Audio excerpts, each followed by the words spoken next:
Seorang ratu yang pernah berkuasa di tanah Jawa, dikenal dengan kebijaksanaan, keadilan, dan penegakan hukumnya yang tak pandang bulu. Pernah menggetarkan Nusantara. Namun uniknya, ratu tersebut tidak lahir dari rahim Jawa. Selamat datang di channel Jagongan Tuek. Semoga setiap informasi yang kami sampaikan dapat bermanfaat, dan menambah wawasan kita semua. Amin. Sungguh, sebuah kebahagiaan bagi kami, jika Anda bersedia meluangkan waktu, untuk subscribe, like, komen dan share channel ini. Selamat menyaksikan. Ratu Shima.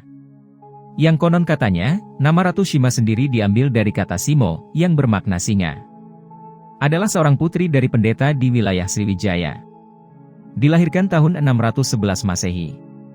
Di sekitar wilayah yang disebut Musi Banyuasin, yang akhirnya dipersunting oleh Pangeran Kartikeyasinga, dari Kerajaan Kalingga, sekaligus keponakan raja dari Kerajaan Melayu Sribuya, dan diboyong ke sebuah daerah yang disebut Adihyang, yang sekarang dikenal dengan nama Dieng.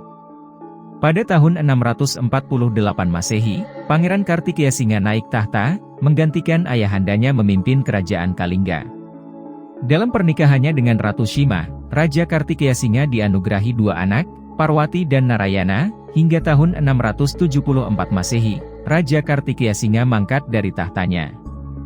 Dikarenakan penerusnya yang masih belia, diangkatlah Shima menjadi ratu di Kalingga, yang bergelar Sri Maharani Mahisasuramardini Satyaputi Keswara. Sebuah gelar yang tak pernah disandang ratu manapun di Pulau Jawa. Tahun 683 Masehi, Kerajaan Sriwijaya berhasil menaklukkan Kerajaan Melayu. Ekspansi Sriwijaya terhadap Kerajaan Melayu, yang masih memiliki kekerabatan dengan Kalingga, tentu sangat mengganggu hubungan dengan Kalingga. Sriwijaya pun mencoba memperbaiki hubungan dengan Kerajaan Sunda dan Kalingga. Langkah diplomatik dilakukan antara Kerajaan Sriwijaya, dengan saudara iparnya Kerajaan Sunda, yang ditulis dalam dua bahasa, Melayu dan Sunda. Jalinan persaudaraan dan persahabatan, kemudian dikenal dengan istilah Mitra Pasamayan. Atau untuk tidak saling menyerang, dan harus saling membantu. Serupa dengan hal itu, Kerajaan Kalingga pun ditawari persahabatan oleh Sriwijaya. Namun dengan tegas. Kalingga menolak tawaran tersebut, yang dikarenakan sakit hati, atas penyerangan Sriwijaya terhadap Melayu, yang merupakan kerabat Kalingga. Mengingat Ratu Shima, menurut sebuah pendapat, Sang Ratu dan Ibunda Kartikeyasinga, berasal dari wilayah Kerajaan Melayu Sribuya, yang beribu kota di Palembang. Sesuai dugaan, ketegangan pun meruncing, antara kedua kerajaan tersebut, Sriwijaya dan Kalingga. Peperangan besar pun sudah di ujung tanduk. Namun untungnya, masih dapat dilerai oleh Sri Maharaja Tarusbawa dari Kerajaan Sunda. Sebagai kerabat, Sri Jayanasa, mengurungkan niatnya menyerang Kalingga, karena Kalingga, juga memiliki hubungan kekerabatan dengan Kerajaan Sunda. Sikapnya yang tegas, dicintai rakyatnya, dan ditambah aliansinya dengan Kerajaan Sunda dan Galuh, Ratu Shima berhasil mengantarkan Kerajaan Kalingga, dalam situasi yang aman, dan kondusif, dari permasalahan internal, maupun eksternal kerajaan.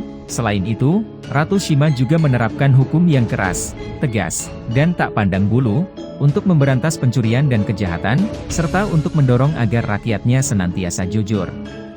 Bahkan, sekantung emas yang tergeletak di tengah-tengah persimpangan jalan, dekat alun-alun ibu kota Kalingga, tak ada satupun yang berani menyentuhnya. Hingga 3 tahun kemudian, anak Ratu Shima, sang putra mahkota, tidak sengaja kakinya menyenggol bungkusan itu. Naasnya sang ratu mengetahui berita tersebut, dan menjatuhkan hukuman dengan memotong jari kaki putra mahkotanya. Jikalau tidak karena para pejabat, dan patih kerajaan yang memohon pada Ratu Shima, untuk meringankan hukumannya, mungkin bisa jadi hukuman mati yang dijatuhkan Ratu Shima terhadap putranya. Mendengar tentang itu, seorang Pangeran Dazi, penguasa bangsa Arab, urung menyerang Kalingga. Di luar dugaan ternyata pangeran itulah, yang menuruh sekantung uang tersebut, untuk menguji kebenaran perihal kabar keadilan dan kejujuran Ratu Shima. Selain dikenal dengan keadilan, kejujuran, kebijaksanaan, penegakan hukum yang tak pandang bulu, dan dicintai rakyatnya, yang membuat kerajaan tetangga menjadi segan, hormat, kagum, sekaligus penasaran, terhadap ratu tersebut. yang mampu membawa masa keemasan bagi perkembangan kebudayaan apapun, walaupun Ratu Shima penganut Hindu Siwa yang taat, alih-alih menutup pintu untuk masuknya agama lain. Sebaliknya, agama lain dapat berkembang dengan baik di wilayah Kalingga, bahkan agama Buddha ikut berkembang secara harmonis di kerajaan ini. Yang menyebabkan wilayah di sekitar kerajaan Ratu Shima dikenal dengan istilah Dihyang, atau tempat bersatunya dua kepercayaan Hindu-Buddha. Dalam hal perekonomian, Ratu Shima juga sukses membangun pertanian yang maju, dengan membangun sistem pengairan yang disebut subak, yang melahirkan istilah tani bala, atau masyarakat yang mengolah mata pencahariannya dengan cara bertani, atau bercocok tanam. Kerajaan Kalingga yang bersinar terang penuh kejayaan, memiliki Maharani Sang Ratu Shima, nan ayu, anggun, perwira, ketegasannya semerbak wangi di banyak negeri. Pamor Ratu Shima dalam memimpin kerajaannya luar biasa, amat dicintai rakyat jelata, wong cilik, sampai lingkaran elit kekuasaan. Bahkan konon, tak ada satu warga anggota kerajaan pun yang berani berhadap muka dengannya, apalagi menantang. Sayangnya, catatan sejarah dari kisah Ratu Shima tergolong langka, yang terlengkap hanya catatan dinasti Tang, dan catatan Ising, berkat kerjasama dagang antara kedua kerajaan tersebut, sejak abad ke-5 yang lalu. Yang selanjutnya kita sebagai putra-putri bangsa, yang seharusnya melanjutkan kisah ini, agar jati diri bangsa tidak tergerus perkembangan zaman. Nantikan berbagai kisah menarik lainnya, dari Jagongan Tuek, semoga dapat bermanfaat, dan menambah wawasan kita semua. Terima kasih sudah menonton.